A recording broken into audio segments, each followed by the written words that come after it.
अभिमन्यु जी, अगला सवाल मेरा ये है कि जैसे आपने आईपीएस जब चुना, तो आईपीएस के लिए सबसे ज़रूरी क्या है और उसमें आने के लिए सबसे कठिन पार्ट क्या होता है?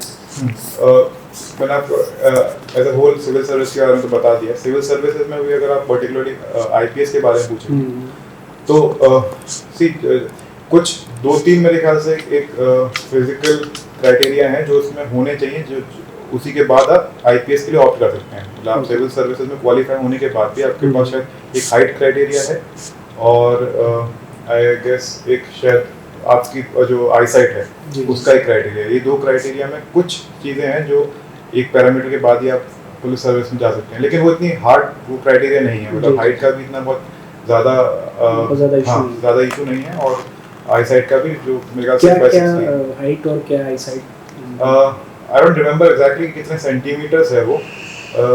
ऑलमोस्ट इट रफली कम्स अराउंड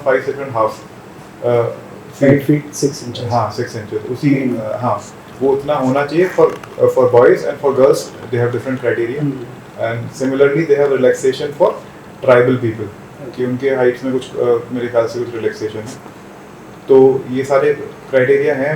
ये बात कर रहा हूँ मैं कि एक बार आपने सिविल सर्विसेज में आप आ गए हो तो आईपीएस के लिए क्या क्राइटेरिया है। उसके बाद एक बार पुलिस सर्विस में जाने के बाद आपको ट्रेनिंग के टाइम पे हाँ काफ़ी हार्डशिप आ सकती हैं, क्योंकि हम जिस स्टेटस से आते हैं, आप पढ़ाई करके आते होते हो, आप मतलब आप ऐसे होते हो कि पिछले 2-3 साल में शायद आपने फिजिकल एक्टिविटी उस तरह से नहीं करी है जितनी आपको ट्रेनिंग में करनी पड़ती है। तो वो थोड़ा बहुत आपको एक एक्सपोजर अलग मिलता है अकेडमी में जाने के बाद।